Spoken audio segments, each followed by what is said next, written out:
All right, now, our first grant recipient performer today is Sung-hee Ji, who is one of the 10 tiny dances that performed in downtown Beaverton this month. Sung-hee will perform a traditional Korean dance. Thank you, Sung-hee.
Thank you, Sunghee. That was beautiful.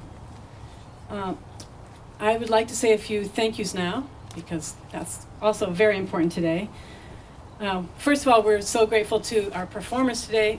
We have about 26 or so grant recipient performers who made a great effort to be here for 2 short, almost teaser performances. But they really add so much, as you can see from our first performer. Plus, Matt Solomon is the acoustic guitarist who played so beautifully inside. So thank you all.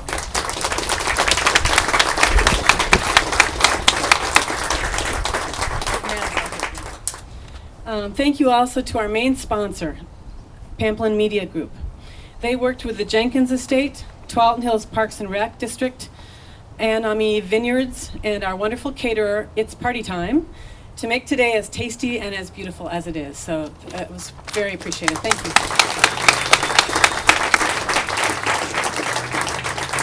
Thank all of you busy people for being here.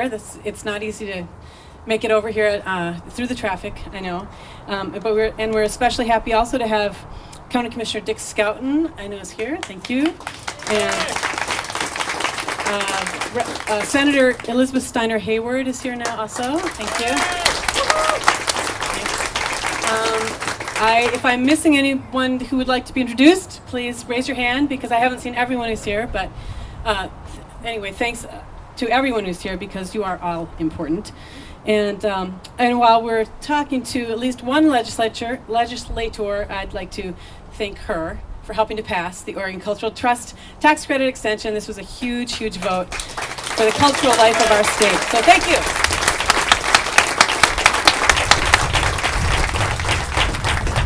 If I may say so, you all need to give Georgia an extra round of applause, because she was a tireless advocate. No. But yes, many people. Here's for squeaky wheels, yeah. I did hear that some of the tax credit extensions did not happen, right? There were about 7 or so that were being voted on. The ones that passed were the ones that people said, we need this. They complained most loudly about losing. So it really does pay to let people know, sometimes, to let people know what you care about. And that's all that I did, and that a lot of other people did, luckily, also. So thank you for all that you probably did too. All right. Representative Chris Harker is supposed to be here, was going to be here, but his visiting mother wasn't feeling well enough to come, and so he stayed back with them. So he sends his regards, so thank you anyway. I also have to thank the committee from our coalition who so cheerfully pulled together this event. Many thanks to Anita Menon, Gitanjali Jain, Carla Uecki, and Cynthia Kirk. Yeah. Thank you. Good job. Also, Eva Calcano. Eva Calcano is on loan to us from the Washington County Cooperative Library Services, and she's always extremely angelic and helpful. So that's all I can say. Thank you. As ever. Thanks. I'd now like to introduce Nancy Townsley. She's here today representing Pamplin Media Group and their growing group of community newspapers. Nancy is the managing editor of the Forest Grove News-Times, and she's also the editor of the excellent quarterly arts guide that most of you have seen and that you can pick up here today. She and Michelle, who is also here from Pamplin and Forest Grove News, are very plugged into our regional arts community, and so they're perfect people to have here representing Pamplin today. So thank you very much for being here.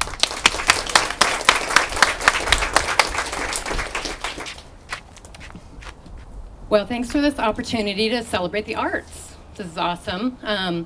Normally my fearless leader, John Schrag, our publisher, would be here, but he's off gallivanting around in Europe with his family. I don't know. So you get me. He would be much more pithy and exciting, but I'll give it my best shot. So I've been around the community journalism business for more than 30 years. And I just really have to say that I have never worked with a pair of newspapers, that's the Hillsborough Tribune and the Forest Grove News-Times, that really seems to put themselves out there for arts and culture. Besides the quarterly arts guide, which I know you all are familiar with, our papers dedicate every week at least one page for arts and entertainment news. and we love doing it. So thanks for the opportunity. I also just wanted to say, as a writer, it's art. I really, really believe that. Even journalists such as myself, we try to inject art into our stories, and every time I come across a new journalist, I try to tell them, that's what it is, and that's what's going to keep you going. So I know I'm not supposed to talk long, but I just want to read really quickly a piece about why I love to write. One afternoon not so long ago, I stood before two separate groups of 7th graders. I'd been invited to their classroom to talk about journalism, specifically newspaper reporting. I had prepared an outline, and ready at the forefront of my brain were the facts and fundamentals I intended to impart to these budding Bernsteins and Woodwards. I had 35 minutes at the front of the class, and I tried, really I did, to tell them most of what I know about leads and layouts and the crazy club of byline babes and beasts whose wily words fill the columns of all the daily and weekly papers on the newsstand, many of whom are workaholic chumps and a smaller percentage who are true believers. But what actually happened was I spoke of the writing life, what it means to me and to others who live in that sometimes maddening and oftentimes magical place. They were taking notes. The teacher had said there'd be a quiz. Scratching away inside their spiral notebooks, most barely glanced up from the page. Still, a few, 2 or 3 per session, were fully engaged. You could see it in their eyes. They are the writers. It's no secret that those who love lyrics, who have a preternatural affection for the way words can be strung together like a chain of daisies, designed to crown a beautiful thought or experience, think themselves to be among the world's most fortunate creatures. To appreciate writing and to feel compelled to do it as a debt of gratitude and as a privilege and a promise is to regard it as breath and bread. I feel this way. I feel it as surely as I believe in a benevolent someone who notices and watches and cares. I quoted a few writers I admire and shared a bunch of my own untested yet deeply felt theories about writing, how in order to do it well you need to do it often, and that sometimes the mere act of it reaches out and boxes your ears, but if you're brave enough to face the pain, you always eventually get to this place of real blessing. I told them that if they want to be writers, they'll need to feel as well as to think, to climb inside another person's heart and unwrap their emotions, discovering the tender secrets that lie mostly hidden under layers of life. If they do, I insisted, the writing will make them even more alive than they would have been otherwise, because so much of what's around them is dead or at least plastic. Writing will make them wonder, I said, and squint and crouch down, cause them to get their hands dirty with the essence and earthiness of life. It will make them more real. Afterward, I confided to the teacher that I may have digressed just a bit from my assignment to discuss news writing. Might have thrown in a tad more impassioned philosophical stuff than she'd expected, musing about life and how writing is life, and perhaps lost a few kids in the process. I was apologetic, contrite even. She understood. Not a problem, she said, assuring me she did the same thing every day in her middle school classroom. You pitch the ball out, she told me, and some kids just let it go by, watching with a yawn as it drops on the ground beside them. Some lean into it and bunt. A few, or maybe only one, hit it out of the park. So it's for the boy in the front row, the one with the spiky red hair who was jotting things down so furiously his hand cramped, and the girl near the back whose eyebrows arched every time I gestured with enthusiasm, that I'll continue to wax poetic about writing. 2 in the crowd who truly get it, and who just might run with it all the way home. Thanks for having us here, and congratulations to all the winners.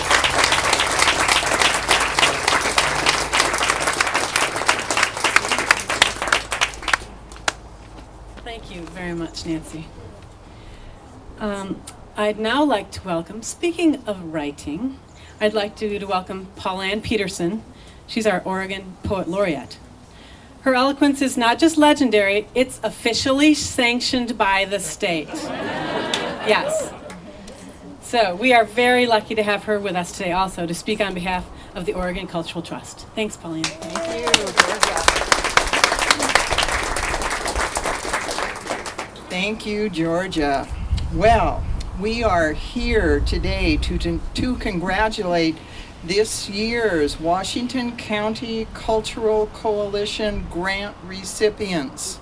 28 organizations, over $38,000.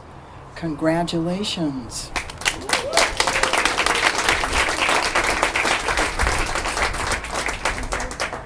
We are here to congratulate Oregon for having the vision, the inspiration to establish and maintain a cultural trust. As one of my high school students might have said, way to go, Oregon, way to be. Oregon, Oregon, the one and only state in these United States of America to have a cultural trust. One and only. Not New York, not California, no, Oregon. Yeah.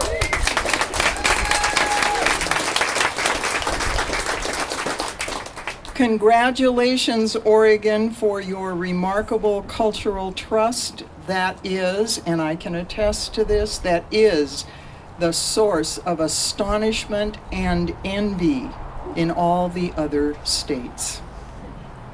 And congratulations to our Oregon legislature. 16 days ago, on July 8th, our Oregon lawmakers did renew the innovative Cultural Trust Tax Credit, which is the chief funding mechanism for the Oregon Cultural Trust. For at least 6 more years, Oregonians have the opportunity to invest in our state's arts and culture organizations and programs. Congratulations to us. Now, think of the broad reach of the Oregon Cultural Trust. Think of museums, think of archives, think of opera, think of ballet, think of orchestras, think of after-school reading programs, think of arts camps, think of theater, think of public broadcasting, think of struggling public libraries, think of Oregon's poet laureate. And when you do, please realize we would not have a poet laureate without the Oregon Cultural Trust. Think. Oregonians have the opportunity to invest in these worthy endeavors. Oregonians, that means all of us. Yes, it does mean big outfits such as Rogue Ales or the Portland Trailblazers writing 6-figure checks to the Cultural Trust. But it means you and me too. Us, individual Oregonians writing our considerably smaller checks to the nonprofit arts and culture organizations we cherish, we admire, and then matching those donations with donations to the Oregon Cultural Trust, doubling our support for what nourishes our local economies as it nourishes our souls. Think of it. We have a chance to double down for arts and culture. Yes, this is the double down that has nothing to do with gambling, that carries no risk. This double down is a sure bet. Enough of us doubling down for arts and culture in Oregon to make a huge difference. Doubling down for Oregon's future. Doubling down for Oregon's good. And we do that when we support our Oregon Cultural Trust. Thank you.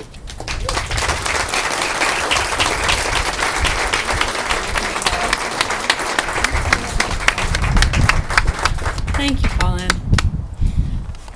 All right, the good news is the choir will not have to sing in the blazing sunlight. This is much nicer now for you. It's great. But before they appear, our final speaker today is our special guest, Natalie Sept. Natalie is a 6th-generation Oregonian who currently lives and works in Portland. By day, she is district representative for our U.S. Congresswoman Suzanne Bonamici, and by night, she is a painter. Her degree and her background in both art and political science have led her to be an art teacher outside Chicago and a 2008 presidential campaign volunteer, and eventually led her back to Oregon. She lived in Varanasi, India during college and first learned there about the art of portraiture, and later traveled to Sweden and Spain to explore farming and her ancestral roots. Her experience working in a local restaurant launched the idea for her recent dishwasher series, which is a beautiful tribute to the men and women in the trenches of the Portland food scene. Her artwork combines her two passions, art and civic duty. I met Natalie in her role as one of Congresswoman Bonamici's main staffers, and then quickly learned that she was an artist too. Not surprisingly, she's involved with the newly formed STEAM caucus. STEAM stands for, and you'll be hearing this a lot, STEAM stands for Science, Technology, Education, Arts, and Math. No. What did I say? Oh, education, sorry. Science, Technology, Engineering, Arts, and Math, and is being broadly pushed as an important aspect of education in Oregon and all over the country. And I'm really happy she's doing that.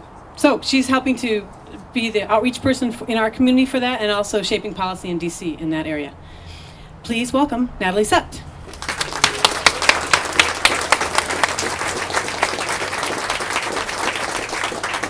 Hi there. I'm a little taller.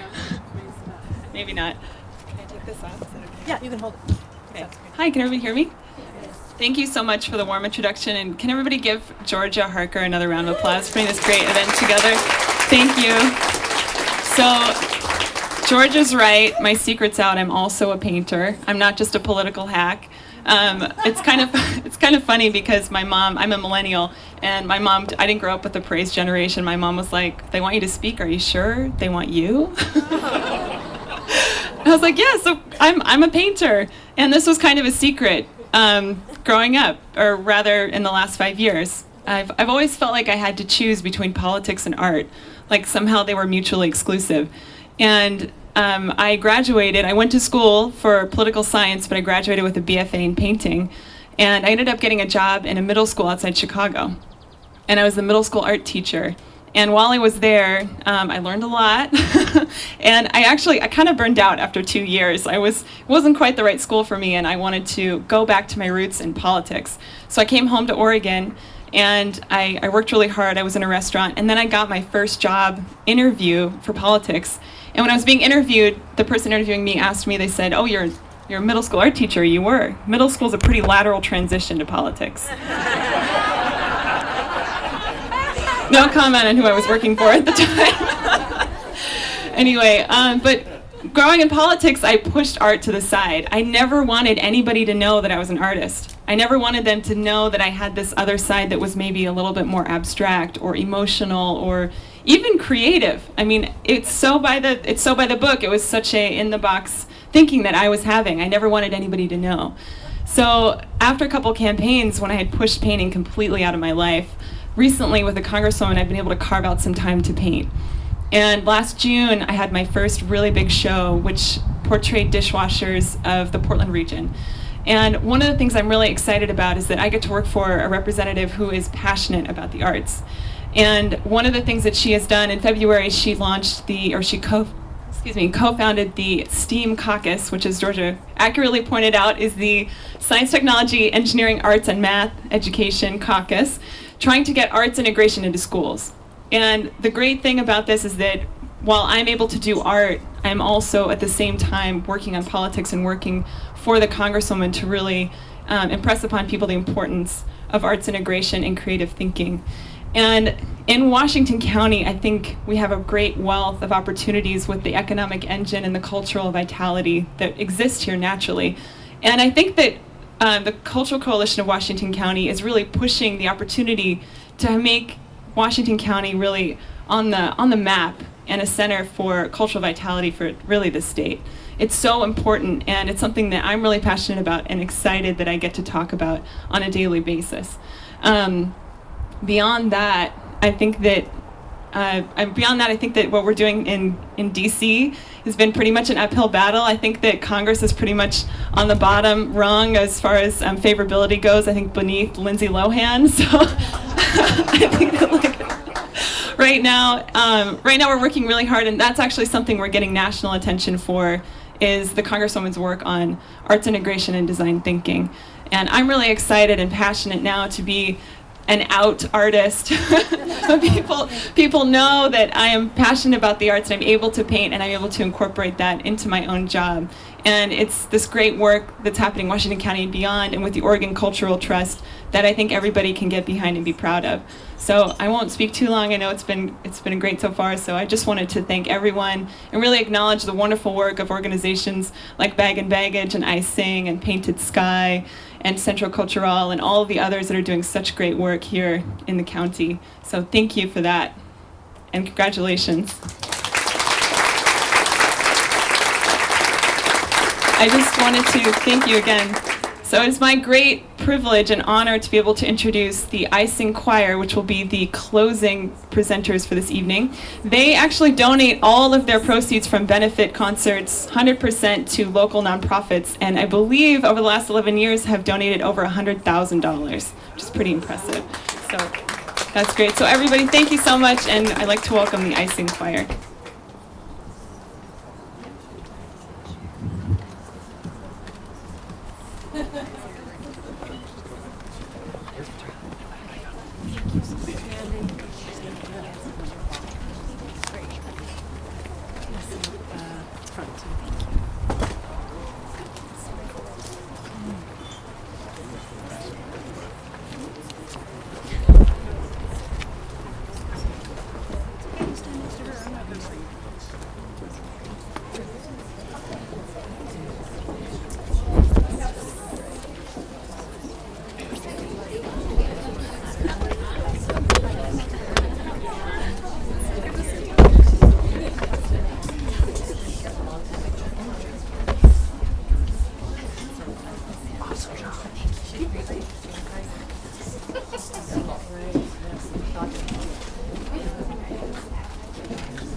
Well, thank you.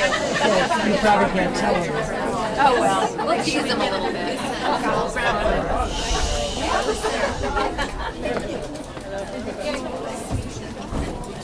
Oh, well, I'm gonna yell. Oh wait, there it is. Haha. Thank you, Magic Eric. First of all, I didn't thank Eric Squires, who did all of his sound system. He did great. Right on cue. Very nicely done. Oh, that was very nice. Thank you, folks. Yeah, he did just an amazing job of. This is all his equipment, which he donated his time and his energy today, plus the equipment. So we are really, really lucky to have had him help with everything today. And Anthony and your whole crew that you brought with you. So thank you so much. That was great. Now, I just want to make one final introduction, which is of Leslie Sanaki, who is our incoming chair in the fall. And I hope you will all welcome her now. Thank you, and thank you so much for being here again. Bye-bye.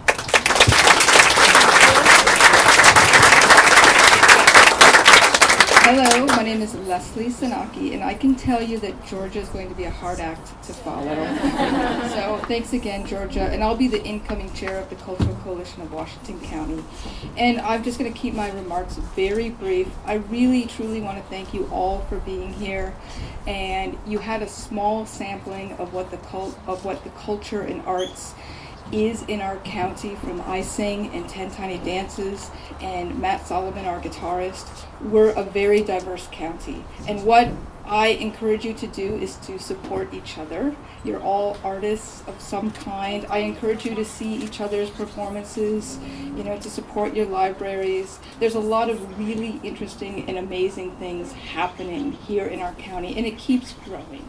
And that's one thing that's so wonderful about this event, is you get to see all kinds of different things that are happening. And lastly, I truly encourage you to support the Oregon Cultural Trust. You've heard a lot about it from Paul Ann Peterson, but without the Cultural Trust, we would not be here today. It's the Oregon Cultural Trust that gives us the money that we are able to turn around and donate to such wonderful organizations like you. And thank you to our sponsors and to everyone. We really appreciate it. So have a wonderful evening, and remember that we have a slightly different year this year, that we're having a new grant cycle that will be opening in September. So 2013 will be our only year that will have 2 cycles. 2014 will be in the fall again. All right, thanks very much, everyone.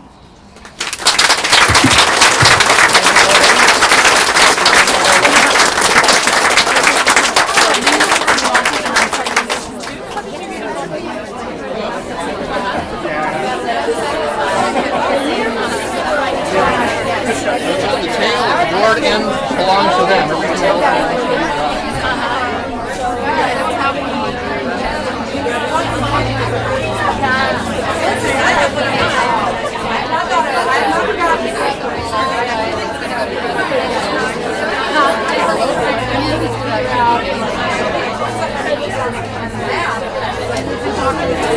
I don't know, I'm not on the board, so I don't know something about the grant.